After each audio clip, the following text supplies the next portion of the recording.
Alright. Welcome to Let's Play System Shock 2. This is the 25th anniversary remaster edition.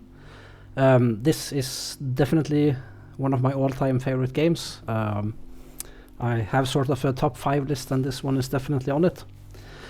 So this game was originally released way back in 1999. I played it as a teenager, couldn't finish it. It was too scary, too difficult. I could basically only play for like half an hour before having to turn it off. It used to scare the crap out of me. I've since finished it multiple times. It still gives me a little bit of the creeps, but I played it so much now that it's fine. So the 25th anniversary remaster doesn't make a lot of changes to the original game.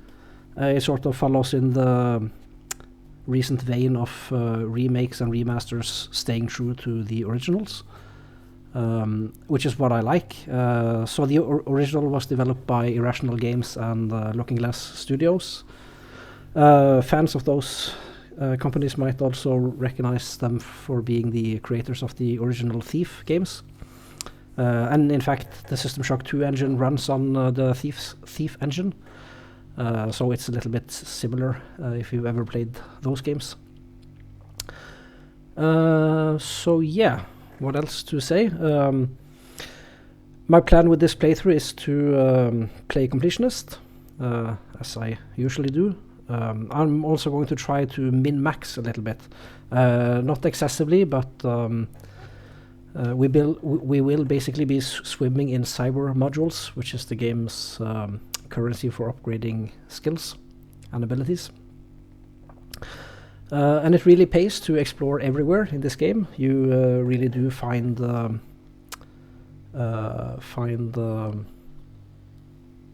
god cyber modules and pickups, basically, well, not everywhere, but in most nooks and crannies. So we will definitely be exploring everything.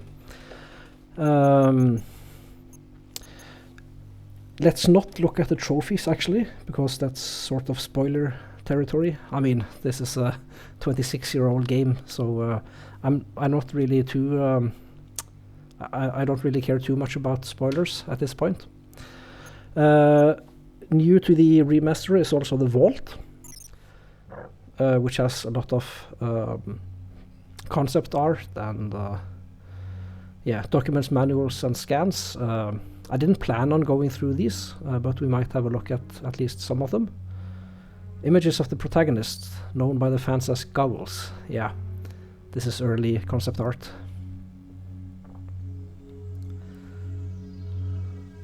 So there's actually a lot in the Vault. Yeah, I guess I won't go through everything here. Like, there's the original pitch document. And you can zoom in and out of all these documents. So there's a lot here. Maybe we'll go through this at the end of the playthrough. I think that's more sensible in a way, if we do go through them. Because I do want to, of course, showcase everything. There's also multiplayer. I did test this out back when I was a teenager. And it's pretty fun to play co-op, but I haven't tested it for the remaster, and anyway, we'll be playing single player, don't worry. So yeah, before we start, let's go through the options. Language is fine, difficulty, I'll set this to easy, we'll choose it anyway when we start a new game. View bob amount, that's fine, weapon bob, that's fine. The controls are fine, I've messed around with these settings before, so I've set them to what I want. Is there anything else interesting here? Not really. Video anti-aliasing, yes. Ambient occlusion, this wasn't on. Okay, I'll turn it on. Bloom, audio, probably fine. I haven't really messed with anything here. Enable interface feedback captions. No, we want that disabled, I think. Alright, new game.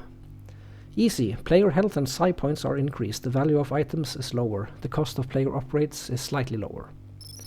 Normal. Player health and psi points are normal. The value of items is normal. The cost of player upgrades is normal. Hard. Player health and psi points are slightly lowered. The value of items is slightly increased, the cost of player upgrades is slightly higher. And impossible. Player health and psi points are very low. The value of items is greatly increased. The cost of player upgrades is greatly increased. So there's not really any difference between the difficulties other than how many cyber points you get to upgrade yourself, and also the how much things cost to buy, and your health and psi points, as it says. We will be playing on easy simply because I really want to upgrade as much as possible during the playthrough. So yeah, time to start the game. I'll shut up during the cutscenes. Look at you, hacker. A pathetic creature of meat and bone, panting and sweating as you run through my corridors. How can you challenge a perfect, immortal machine?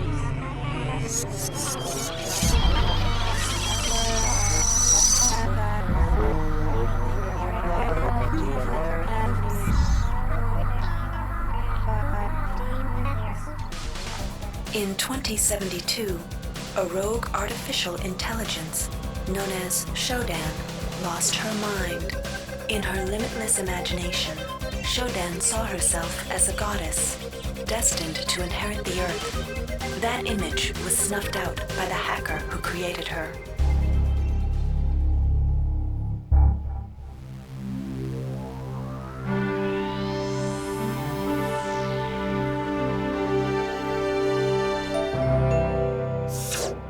February 3rd is the day the magic happens. The Von Braun, the first starship in history capable of traveling at faster than light speed, will undertake her maiden voyage. This incredible journey is the result of teamwork between the UNN Protectorate and the incredible scientific minds at the newly relicensed Tri-Optimum Corporation. Imagine being able to travel to distant star systems in a period of weeks. It's all part of Tri-Op's commitment to the future. The Von Braun is packed with over 1.8 billion flight, scientific, and security systems, nearly all developed by Tri-Optimum and its wholly owned subsidiaries. Providing security for the Von Braun as she plows through the heavens will be the UNN Rickenbacker. At her helm will be no less than Captain William Bedford Diego himself, hero of the Battle of Boston Harbor during the Eastern States Police action. This incredible union of government and corporation is made possible by an intricate series of docking mechanisms that will allow the Rickenbacker to piggyback its way into jump space. Sleek, fast, revolutionary. Who knows what wonders await our crews in the bosom of the cosmos? All we do know is that it's a great day for mankind.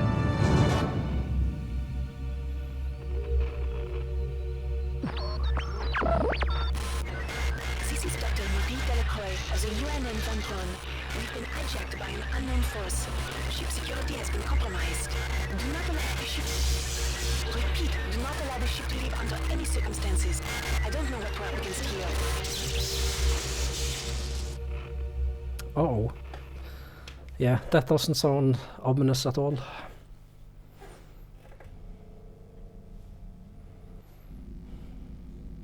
Welcome to the Ramsey Center UNN recruitment facility. Please watch your step when leaving the train. The grav shafts at the end of the hall will take you to the street-level training and recruitment center. Please proceed to the grav shafts. So I guess I should mention also the cutscenes have been redone. They're much higher resolution than they used to be. And if you have played this game before, well, if you played this game before recently, then you might notice everything looking much better. But it was rough in the original version. And the models are still a little bit rough even today. But that's fine, that's all part of the charm. Insert card, dial number, no refunds. I love that little comment. Right, let's explore. Down here. There really isn't anything here, I think, but Sonic Tooth, Live Skull, Saturday, October 3rd. Doesn't say which year, though. With special guests from New York City. All right. to street level, UNN training and recruitment. Step into the grav shafts to proceed to the street level recruitment center. Let's go.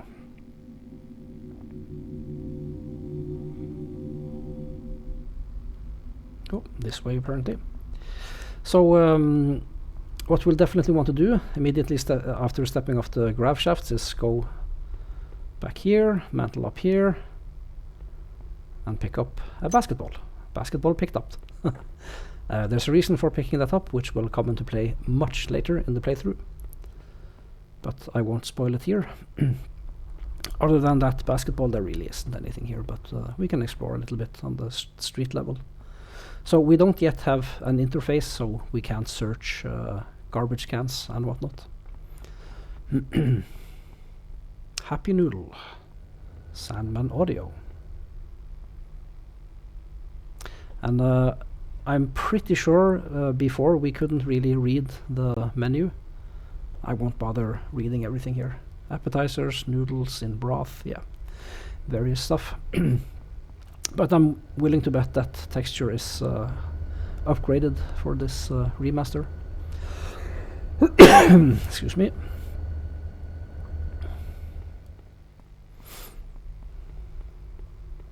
Alright, let's go into the recruitment center.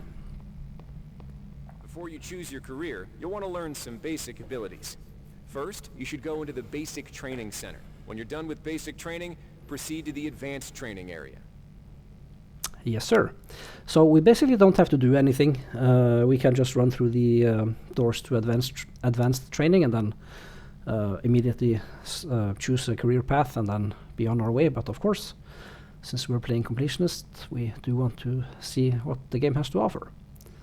OSA, the Thinking Man's Army. So the OSA is basically the Magicka using class. To pick up some basic skills you'll need to get by in the service, enter this Cyberlink booth. Inside, you'll learn the basic skills you'll need to get started. I love these holodeck, what you call them, levels, I guess. Welcome, trainee. While you're in our virtual training courses, we provide you with a simulated cyber interface. This training interface is identical to an actual military-grade cyber interface. Now let's try it out. Currently, you should be able to look around freely. That means you're in shoot mode. Now, press the switch mode button. This puts you in use mode, where you can access your inventory and interact with items in the world. You can also access various MFDs, or multi-function display screens, from within use mode. Open up your character MFD by selecting the body icon located at the bottom of your screen, or by cycling to it within use mode. The character MFD displays your strengths and abilities pertaining to different skills. When you're ready to continue, press the switch mode button to go back to shoot mode. Try changing between use and shoot modes until you get the hang of it. You'll be doing this frequently. Oh yes, he's Now follow the red path along the ground to the next training station. he's not wrong there. We will, as a matter of fact, be going into and out of the use mode or inventory or whatever you want to call it. So, of course, back in the day, this was played on PC, where you had a keyboard and mouse, and you could you could move your mouse cursor freely. They've done a good job of porting that to a controller. Especially with dragging items onto the world, because that's how you either got rid of items back in the day, by dragging it into the main area, or to use items on actual items in the world. But they've taken good care of that. But yeah, so let's go through everything here while we're here. We have the research tab. We will be picking up items to research and use chemicals to research. No item being researched. Select an unresearched object to begin researching it. And we get reports also in our PDF. Let's see. I actually haven't figured out how to actually select the the question mark icon, which is just above the map icon. That's no matter, because we can query all the items that we get in our inventory. The only other thing that we can't do with the controller is use the question mark on all the other icons in our use mode. We can just cycle through. The PDF, it will come into play later. We have emails, and we can also sort by decks. That must be a bug. It was on deck 1, I think, and now it's on deck 2. Deck 2 is where we'll start when the game actually starts. Notes, that's our objectives menu, basically. And help, that's we will find help terminals throughout the game, and that's where those will go. Key cards that we pick up during the game, and this last statistics, that's difficult to say, statistics screen. So shows our basic stats, and also traits which we get to unlock later in the game. So we have the stats, the tech tree, combat tree, and psi tree. We will read through all of these later in the game when we actually start the game. But for now, let's query the basketball. A basketball? How informative. A lot of these items do have very funny flavor text, which we will get to read eventually. But for now, let's push on. To pick up an item, first highlight it by centering it in your view. A highlighted item will display brackets around it, showing you that it can be picked up. You can then press the Interact button to pick it up, which will automatically place it into your inventory. Open your inventory again by pressing the Switch Mode button. You can organize items in your inventory by grabbing and moving them within the grid. To drop an item, highlight the item and choose Drop from the Actions menu. So I wonder if actually this voiceover is new, because it tells us what we need to do with the, or on the console version, I don't know. You'll notice at the top of the screen you get descriptive text of what everything is. You do also get that in the main world when we get to the ship. Now I won't be bothering to read everything, every single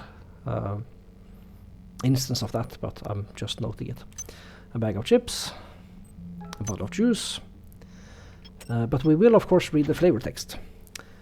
Krakows potato chips, voted by UNN's national food product in the early 21st century, are made from slices of common potatoes, deep fried in hydrogenated oils.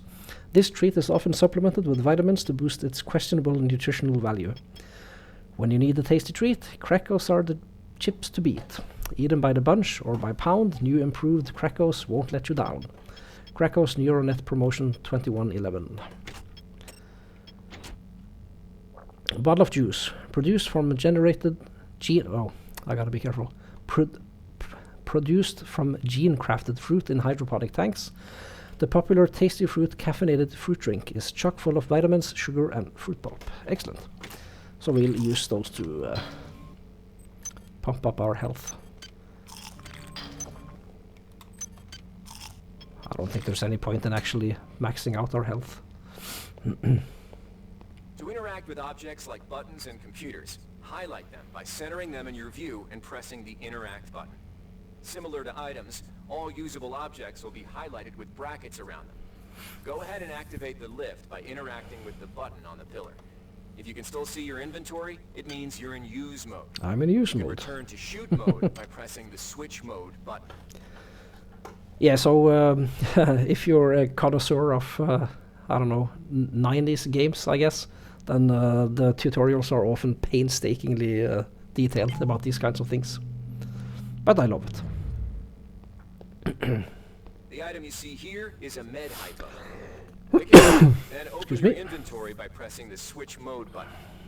Now try pressing the Use button on the med hypo to restore some of your missing hit points. Your hit points are represented by the top bar in the lower left corner of your screen. Many items in your inventory can be used by pressing the Use button. Yes, how interesting. Not only will I try to use it, I will actually use it. After we query it. Medical hypo, designed as a quick fix for minor injuries. The Chemcal Medical Hypo injects a healing enzyme which can make a crude assessment of the patient's condition and somewhat alter the chemical makeup of the hypo to fit the case.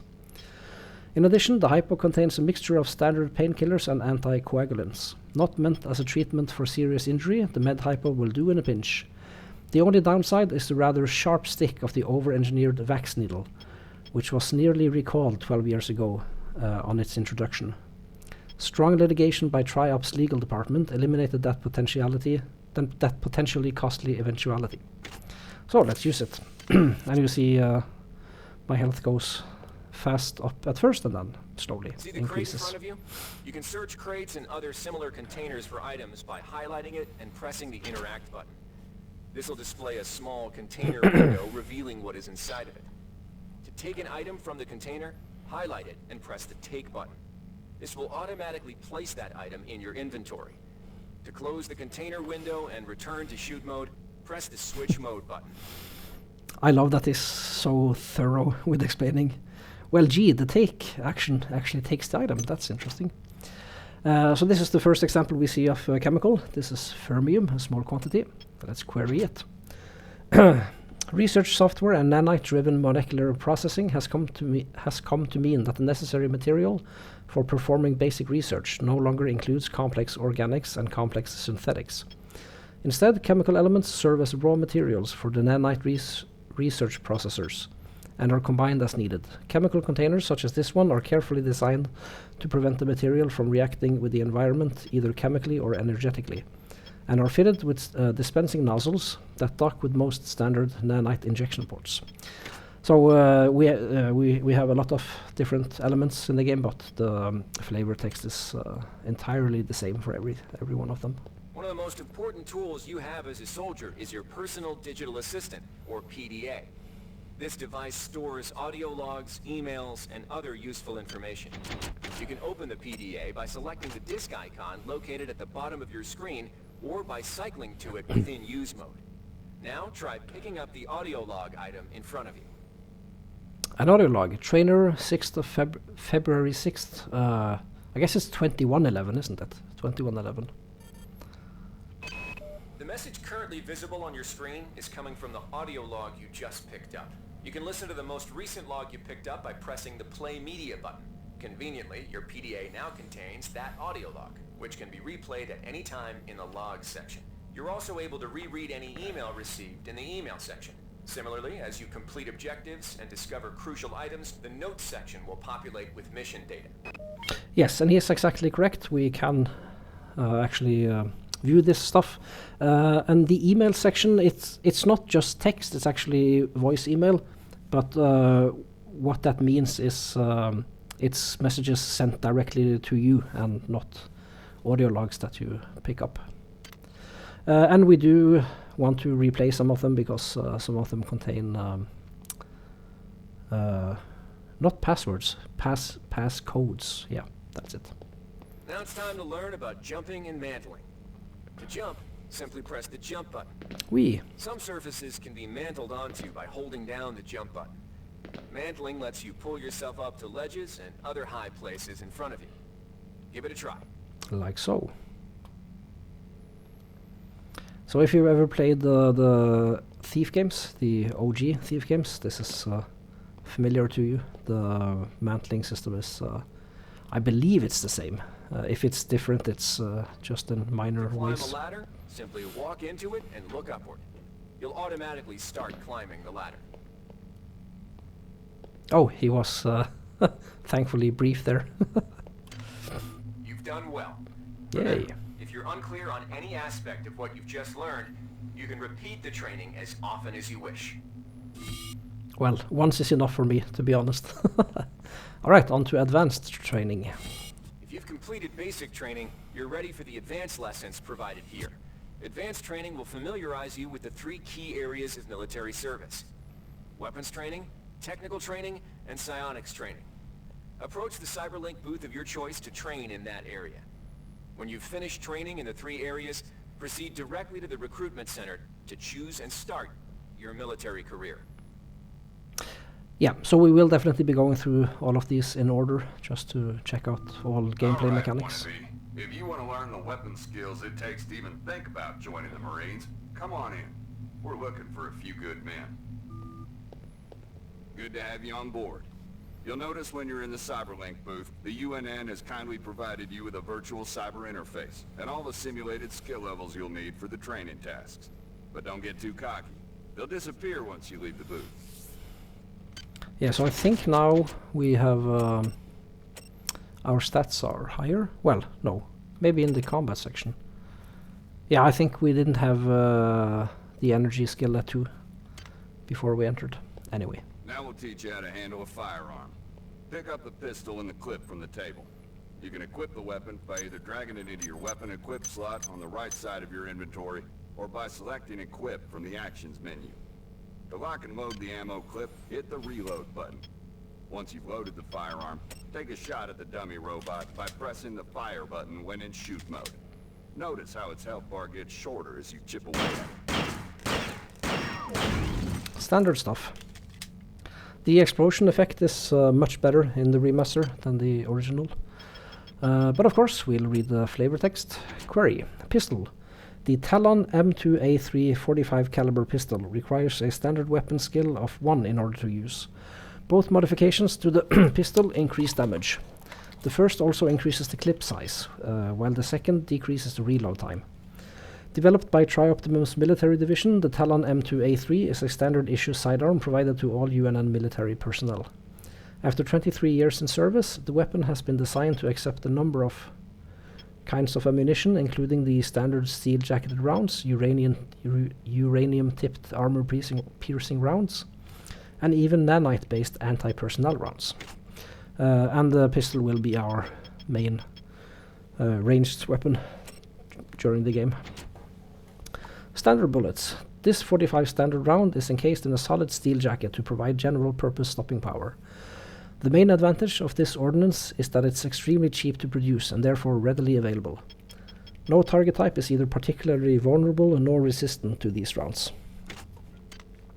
So yeah, as he mentioned, we have armor piercing and anti-personnel rounds, which we will use accordingly. Some items need to be charged with energy before they can be used. Pick up the laser pistol. Now, use the recharging station nearby. The recharge station will juice up all your energy-based items. Weapons, batteries, you name it. So let's see, what's the flavor text here? Laser pistol. The Apollo H4 argon suspension laser pistol requires an energy weapon skill of 1. The first modification to this weapon increases the energy capacity, while the second reduces the energy consumption. Both modifications increase the damage. The deadlier cousin of the Spark pistol. And if you've ever played the original System Shock, you'll definitely remember the Spark pistol. The Apollo H4 relies on coherent light instead of electricity to damage its target. While it has a fairly large battery, the weapon must be replenished at the recharge station. The overcharge setting can be used to get out of a tight spot, but puts an inordinate strain on the unit's energy supply. Alright, so basically pew pew. Nothing to it. Recharge if we must. Weapons are not fine wines. They do not get better with age. The colored dot on the lower right corner of the screen tells you what kind of shape your firearm is in. Green is good, red is bad. To fight the effects of wear and tear, a soldier with maintenance skill can use a maintenance tool to improve the condition of his weapon. Just pick up the tool, open your inventory, and drag the tool onto your pistol. Remember that maintenance tools are only good for a single use. Oh yeah, we actually have our maintenance skill boosted a bit. Disposable maintenance tool. Gunnery sergeants everywhere make it a point of pride that their tool of choice isn't a loser know-nothing fix-it-all device. The better the maintenance skill of the operator, the more effect using the tool will have. These tools are disposable and can only be used once each to improve the condition of a weapon or turret. So yeah, we won't be playing as a ranged character. We will be playing as sort of a hacker guy. We will be using melee weapons mostly, but as I mentioned, we will be using the pistol also. And since we're exploring everywhere, we won't be... yeah, we'll have all we need with regards to items like the disposable maintenance tool. So I actually didn't notice this before, but if I use my cursor, I can actually look at these. I didn't know. Let's query the cyber modules. Cybernetic modules contain a mix of programmable RNA databases and brainwave electromagnetic EM, which can be used to augment a cyber rig at any upgrade unit, a propitiatory tri-optimum training device. Skills acquired via upgrade units are not guaranteed to last more than a few weeks, though skills acquired in this fashion and then used consistently, and especially under stressful conditions, are frequently found to be permanent. God, was he jacked. I had never seen a specimen like him. How much of his original self remained? Hard to say. However, I must admit, he put the Psi back in cybernetic. She Magazine, July 2111. Alright, interesting. And also I remember this quote is from the manual, actually. Nanites. Efficient nanite-based technology was introduced after a series of radical experiments at the University of Masala in 2078. Nanites are subatomic machines that are capable of being programmed to perform a nearly infinite variety of tasks, from forming themselves in a replication grid to form into arbitrary objects, to fighting bacteria and viruses in the human bloodstream. In other words, nanites combined with replication tech created the every material. The UNN Currency Redefinition Act of 2082 opened up the door for moving financial transactions to a strict nanite basis. And of course this is the game's currency, and we will be using them at replication units. We can't query the map, and we can't query the research icon. We can query the access cards. These cards are used to restrict entrance to various critical areas of the ship. Used by dragging through a card slot reader, these cards appear deceptively low-tech. However, they are designed with a triple encryption fractal data string. The cards mutate in sync with each other over 50,000 times a second, making them nearly impossible to counterfeit. And yeah, we do need these access cards to access areas. We can't hack them. Oh yeah, the PDA. This standard piece of software allows the user to interface with logs, receive email, and retrieve various data formats such as standard .map files. The PDA automatically organizes the logs and email by deck by interacting with groups of passive sensors. Alright, that's interesting. Nothing we didn't know before, I guess, but still. Good work. Now you're ready for the Marines. Take a look at the other training areas first before you enlist. They might just come in handy. Alright, let's check out technical, which is actually the branch of the military we will join. Inside, we'll teach you the basics of some technical skills you'll need in the Navy. Welcome. You'll notice when you're in the Cyberlink booth, we'll provide you with a temporary cyber interface and the skills you need to accomplish the training tasks. But they'll only last so long as you're in the booth. The object in front of you is a container of nanites. Nanites are consumed whenever you perform technical tasks, such as hacking or repairing. When you pick up the container of nanites, they do not go in your general inventory, but are instead displayed in use mode on the bottom left of your screen. Walk over to the keypad by the door and try out hacking. And yeah, we do need nanites for hacking, I guess. Use the keypad by interacting with it. To the right of the number pad, you'll see an orange tab labeled Hack. Select the tab. Text will appear indicating the difficulty of the hack and any bonuses that apply. Select the Start button to begin hacking. You'll see a grid of nodes. Selecting a node will either turn it bright or dark. To successfully hack, you must connect 3 bright nodes in a straight line. Beware the ice nodes with the red outlines. If one of these turns dark, you fail the hack, and you might break the item you're working on, or worse. You can restart your hack attempt at any time by selecting the Reset button, though you'll have to pay the nanite cost again. Yeah, so this is basically 3 in a row. Now, a 15% final difficulty is ridiculously low. When we start the game, we're not nearly there yet. So let's see, can we do it in one try? We can. Security access compromised. Security access compromised. And yeah, if we accidentally lock ourselves in here, there's a handy button we can use. You can use nanites to buy items from replicators. To use a replicator, interact with it, then select the item you wish to purchase. If you have the correct amount of nanites for the item, it will drop into the slot below. Please make your selection. Make sure you pick up your purchases before you leave.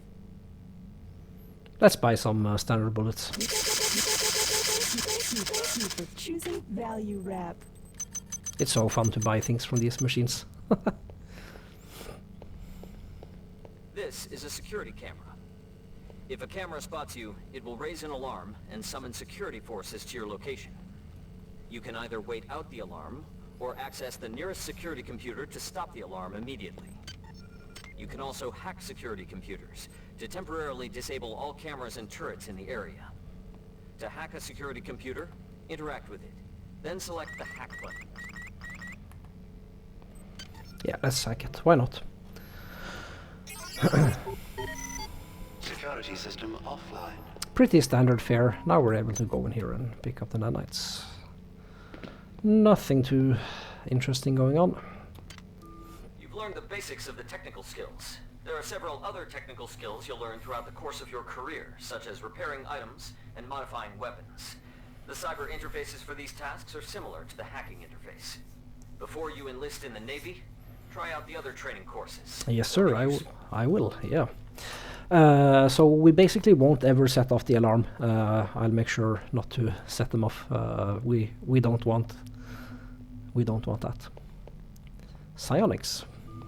Inside, you will learn how to reach out with your mind. Do not let fear block your path. We've provided you with a virtual interface and the temporary ability to project simulated psionic powers. Once you leave this area, these powers will be lost to you. Let's see how...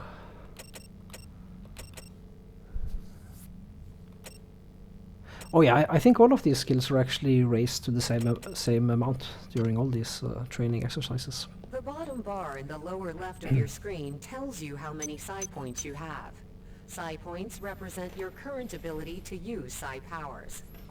Psi hypos will replenish your psi points.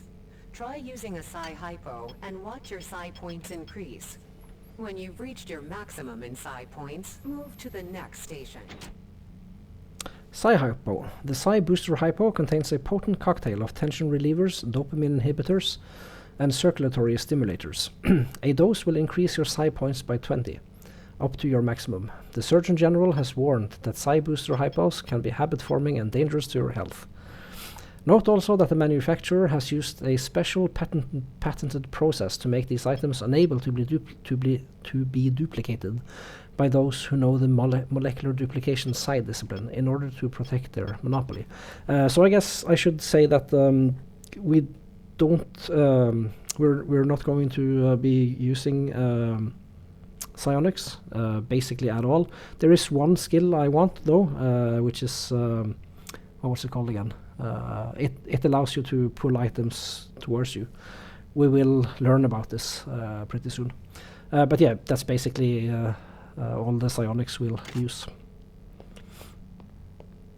This psi-amp amplifies your psi powers and lets you project them into the real world. To equip it, pick it up and go into use mode. You can either drag the psi-amp to the weapons equip slot or press equip from the actions menu.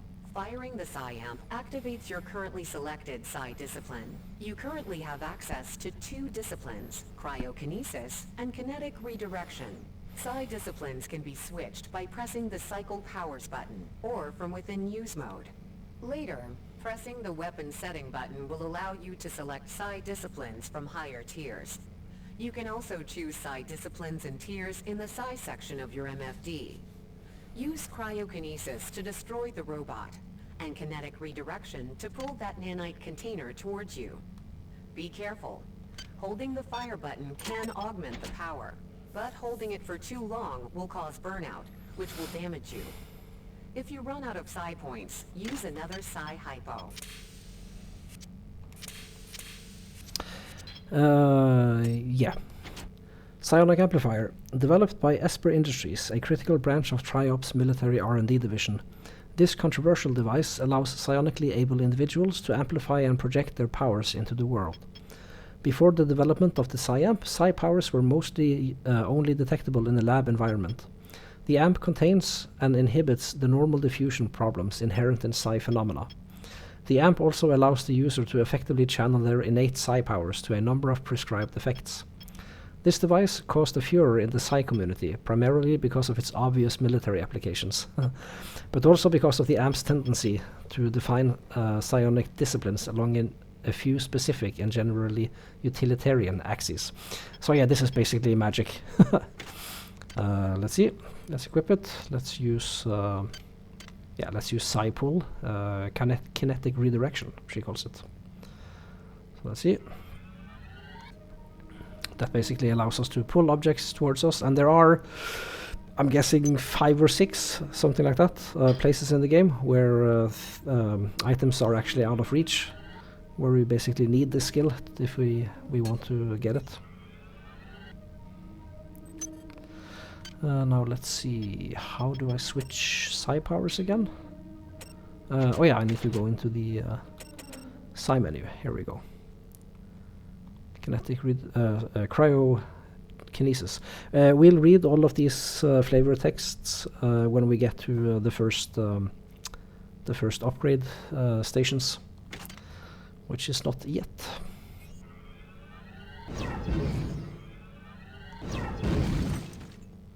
Alright, nothing to it. Mastery of the mind is a slow but rewarding process. Return to this area if you need more guidance. Before you enlist in the OSA, it would be useful to experiment in the other training courses. Alright, we are... Here's where you make your choice, soldier.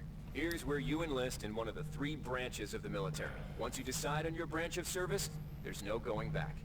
A shuttle will take you to a UNN orbital space station where you'll receive a briefing regarding your yearly postings. Good luck. Alright, so he claims that there's no going back, and while that's technically true, there's nothing locking us out of all the abilities and skills. It's just that you get a few starting bonuses. We'll be going with Navy because we want to hack. We want the technical skills as early as possible. Alright.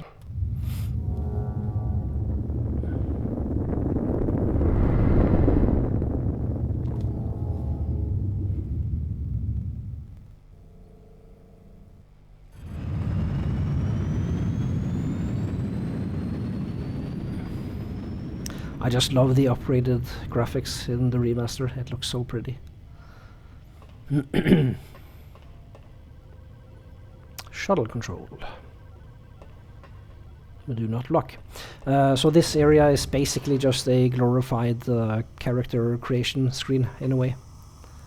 Year 1. Unity secured by force. While on this installation, all personnel are subject to search. Good to know. Mission selection. Welcome aboard the space station Chesapeake Bay, sailor. It looks like you've picked up some standard weapon skills at basic on Coronado Island. Now it's time for your tour of duty. Your tour will consist of 4 postings over 4 years. In this man's Navy, you're given a choice of 3 different postings a year. It's up to you to decide what kind of career you want to have, so choose wisely. Just approach a shuttle bay to receive a briefing on a posting. If you think that posting is right for you, head into that bay to accept the assignment. UNN starts with you. That's right.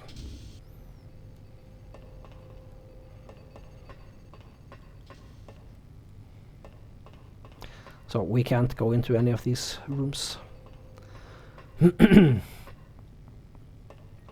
We do want to pay attention to what's happening inside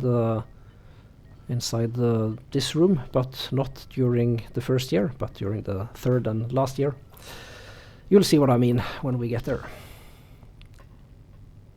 Yeah, so basically here we choose what skills we want to advance, and I actually never noticed this display before. UNN Career Advisor. Modify. Determines your chances of modifying a weapon to an improved state. Repair. Determines your chances of repairing broken weapons or computer systems. Hack. Determines your determines your chances of hacking various computer systems. So we won't be upgrading the modify skill because we get items which do it for us. But yeah, we can talk more about that when we get there. The UNN Lucille is looking for volunteers for their military police detachment. Those sailors can get pretty rowdy on these year-long cruises, so you better not be afraid of a tussle. The UNN Lucille is looking for an engineer's mate to help maintain the ship's core energy systems. There's some heavy lifting involved, sailor, but you'll learn your way around the high-tech equipment. The UNN Lucille is looking for an ops training officer to learn the ship's navigation and data control systems. You'll get your feet wet with the high-tech systems, but also expect some heavy lifting. I think we'll go with the ships up, so that was hack and strength. This is repair and strength. And this is modify. Yeah, we definitely want +1 hack and +1 strength. Training officer to learn the ship's navigation and data control.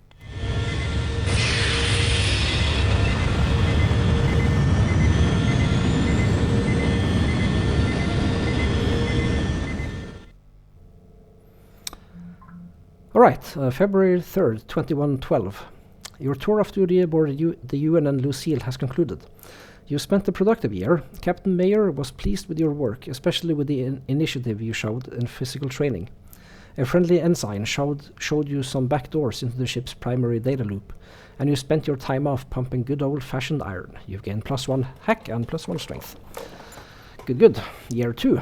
And this spits us just at the start of mission selection. Alright, year 2, nothing special happening between behind the glass yet. Let's see. UNN Career Advisor. Alright, the text does change. That's good. I wonder if this was in the original. I don't think so. It might not be. Okay, standard weapons increases the amount of damage you inflict with standard weapons. Maintenance determines how much you can improve the condition of a weapon or turret with a maintenance tool. And the charge-powered items can hold. Cybernetic Affinity improves your chances of successfully using the hack, repair, and modify skills, and also lessens the number of dangerous nodes when using those skills. Laverne, Florida hosts the Navy's premier tactical training school. While maybe not as respected as the Marines facility at Fort Bush, there's a lot to be learned here. +1 standard weapons, don't think we'll take that. The UNN Pierce is ferrying liberated political prisoners back home from their detention near Saturn. The Pierce has been assigned a detachment of Marines and needs sailors to load, administer, and maintain the arms on board the ship. The UNN Carfax is undertaking a mission to examine a newly discovered Class B comet approaching the outer solar system. You'll likely pick up some useful skills working with the high-tech navigation systems aboard this newly commissioned heavy cruiser. Oh yeah, we'll definitely want +2 cybernetic affinity.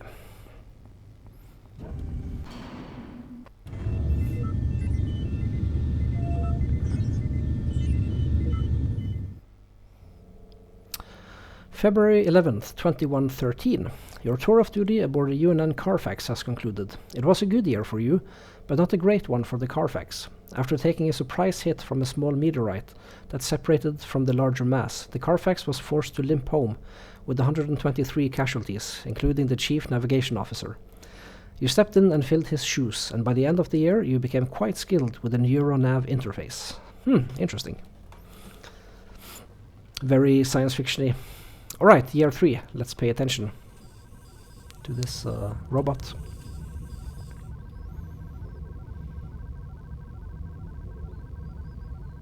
Hey, Macarena. Yeah, he's basically just doing the Macarena. A funny Easter egg. Alright, UNN Career Advisor. Agility determines your movement speed and reduces falling damage and weapon kickback.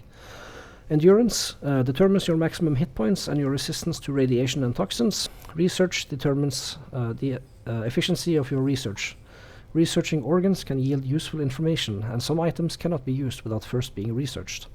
I guess we'll talk more about these skills when we get to the first upgrade stations. The Navy strongly encourages every sailor to undertake some amount of zero-G training. A year at the Yamamoto space station in Earth's orbit will more than suffice. The Navy agility.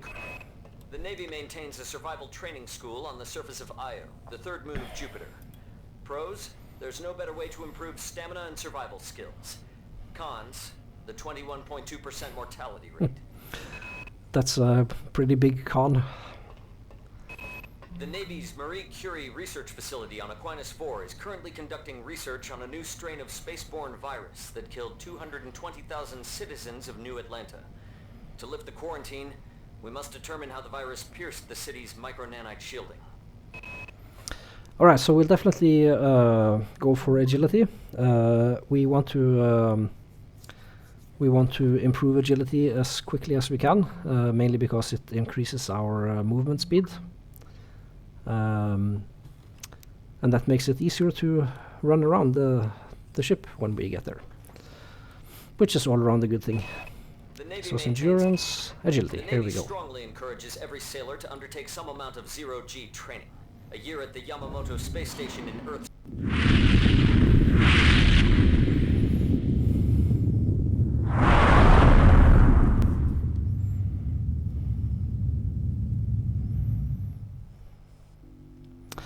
Alright, February 9th, 2114.